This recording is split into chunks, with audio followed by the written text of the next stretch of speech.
నా మాట్లాడు నేనే మాట్లాడా రేవంత్ రెడ్డి వచ్చిన నుంచి బంగారం పలుకుతుంది అయ్యా. అంతేనా? తులం బంగారం ఇస్తాడా? తులం బంగారం ఇస్తాడు. 1,00,000 రూపాయల బంగారం పోయి కేసీఆర్ ఉన్నప్పుడేమో 1,00,000 రూపాయలు ఉండే. రేవంత్ రెడ్డి వచ్చినాక 10,000కు తులం అయింది. అంతేనా? రాజకీయాలు బాగా అంటే మీకు 2,500 ఇస్తానని ఇస్తాడా? ఏది లేదు. రేవంత్ రెడ్డి వచ్చినాక ఎట్లా ఉన్నది? ముసలోళ్ళకి 4,000, ఎవరికో 4,000. ఇది 500 గాసు. ఇవన్నీ ఏడొస్తుంది గాసు. గాసు వస్తుందా? 500. ఆ బస్సులు ఎవరు పిరిపెట్టు అన్నాడు. తిన్నదారుగా బస్సులు పిరిపెట్టి బాగా చేస్తారు మనసులో.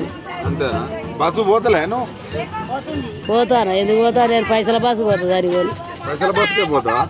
మిమ్మల్ని కోటీశ్వరాలు చేద్దామని ఆయన చూస్తా అంటే అని ముఖం చేస్తాడు. అలాగే నాకు కోపం వస్తుంది. ఎందుకు? నాకు ఇంకోటి పూత వస్తుంది. ఆయనకి రేషం రాదు. నీకు అంతగానే ఎందుకు రేవంత్ రెడ్డి మీద కోపం ఎందుకు చెప్పు? కోపం ఎందుకు చెప్పు?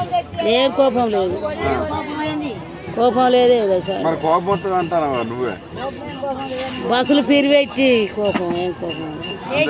అదే మరి మిమ్మల్ని కోటీశ్వరాలు చేద్దామని ఆయన ఎక్కడికన్నా అప్పు పోతే ఆయన దొంగ అంటారట అక్కడోళ్ళు. ఎట్లా ఆయన ఎందుకు అంటారు దొంగ అని?